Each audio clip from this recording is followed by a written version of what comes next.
Hello my correct people. I greet the house, I greet everybody.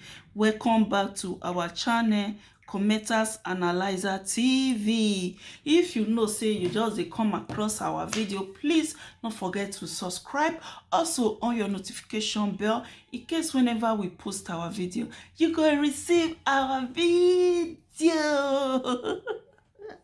My people, today we dey go baba wey dey smile white Talk Show comment section.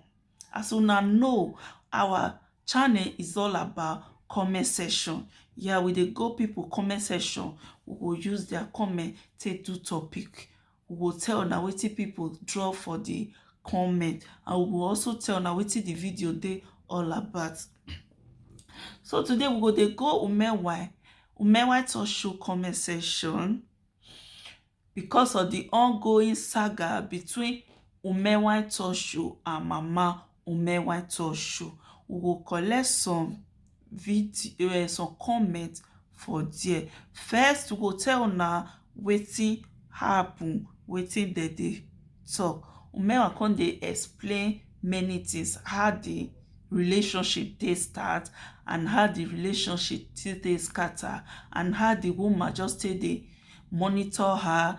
The woman dey collect number for her phone, go dey write there, write all the old girls when they torture her. You know say Umewa as a presenter, he get fans well. Umewa get fans well. So he get friend come go dey carry him phone, dey chat with all those him fans.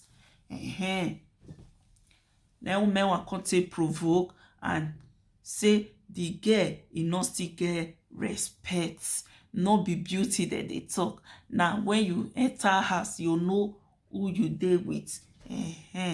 My people, more go the comment section as our work is our work. Oh. Is our work. Oh. And the first comment say, he say some girls no sabi carry their self. Imagine you just normal, you no use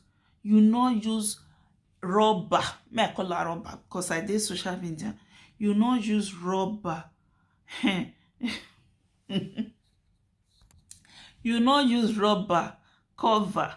Later una go say all girls na the same. Wetin make this person drop this comment say you just some girls no sabi carry their self. Wetin happen between Mama white Talk Show and white Talk Show na make this person talk this thing, say some girls no sabi carry their self. Imagine man when you just know, you just open kpekus for her like that without no rubber. Now make this person drop this comment. So let's go to the next comment.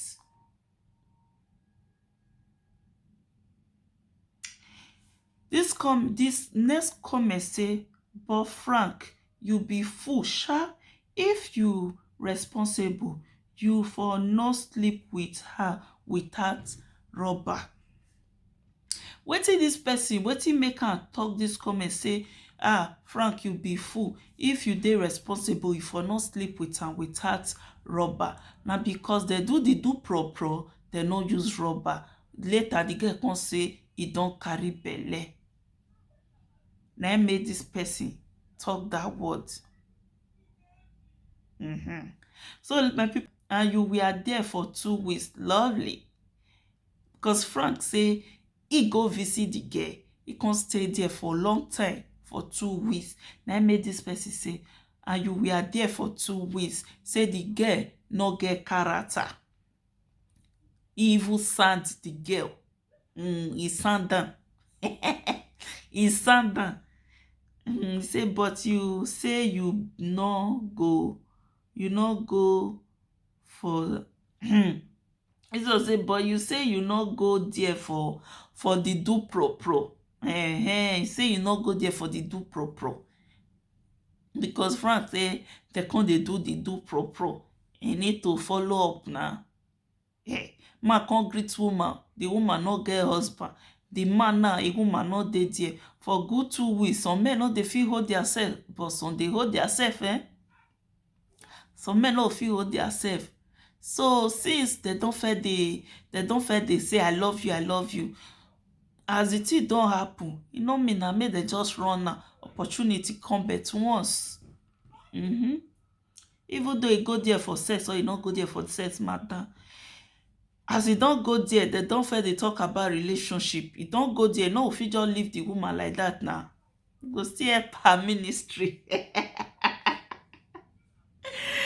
He say na man be that. He say this one say na man be dey beg women for marriage. Na German, okay, na German women dey beg say you must marry me. Shameless set of people. Na truth, my people. Say German women dey beg men say they must marry them. I no know, because I no be German women.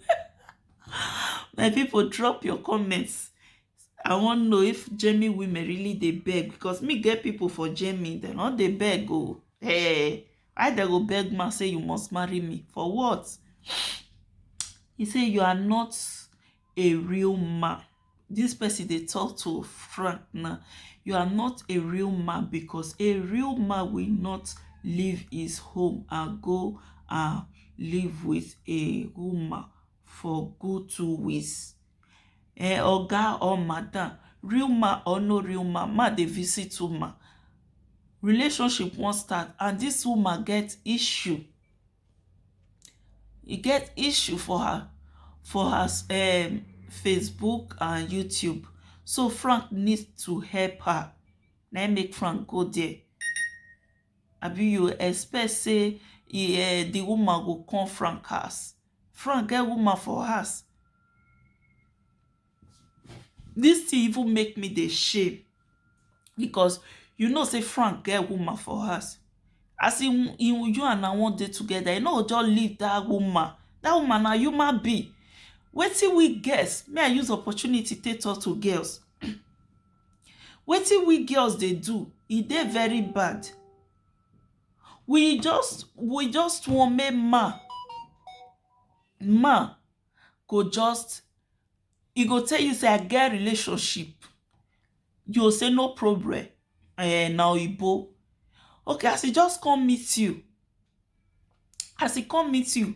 he go just pack things comot for oyibo. Oyibo na human being. She get heart. Na blood dey run through our vein. Go just come pack leave oyibo. Go just come meet you. Na with time. And it too still need to study you.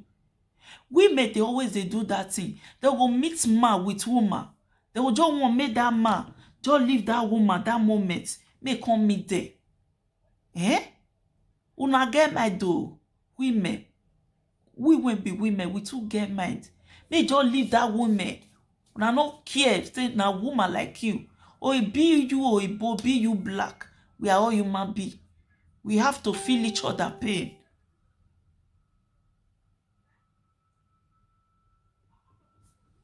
So let's go to the next comment, my people. The next comment say this man like that girl, but her character drove him away. That is what I observe in this. Yes, if he not like the girl, he no come up for your house, go the girl place. Now say he come up for your house, go Johnny place now. No, he like the girl. Now just the character. Now he make her run. Let's take the other comment, my people. She don born 2 children. Wetin she dey rush for? There is a way you go carry yourself as a lady. Men will be begging to stay. God bless you. This person wey drop this comment, God bless you. Me, I dey use myself as an example. Mama Omewa TV. Mama Omewa TV talk show. I no come here come judge you. But this message na for all women. Anywhere where I for still dey wrong, una go still correct me. Yes, this message na for all women. As a woman wey don get 2 children, we no need to rush. Even though you get relationship, let am be more dey help ourselves. If your mind carry you to take carry another guy, more na dey help una sef. No be you must marry me as this issue just dey rise. E no good. This one no good at all. I wish you use respect. Anything wey happen now, talk am out for inside house. No ear go hear am for good than this social media wanna put una sef. Say reason or no reason, but that woman really love baba when dey smile. Baba when dey smile, love you. He love you. If he no love you, she for no cry out. Na wetin I see. Oh my people, thank you everyone for watching. God bless you. We don't still rest for today comment section. So God bless you, my wonderful people, for your love, your support. Please, if you know say you never subscribe, please subscribe on your notification bell in case whenever we post our video, una will see our video. God bless you, my people. Please give this video a thumbs up. If you like the video, give a thumbs up and also share our video. You can share to your friends on Facebook, WhatsApp, Instagram, TikTok, anywhere. Share them for us. God bless you. Kiss for Commenters Analyzer TV. Bye.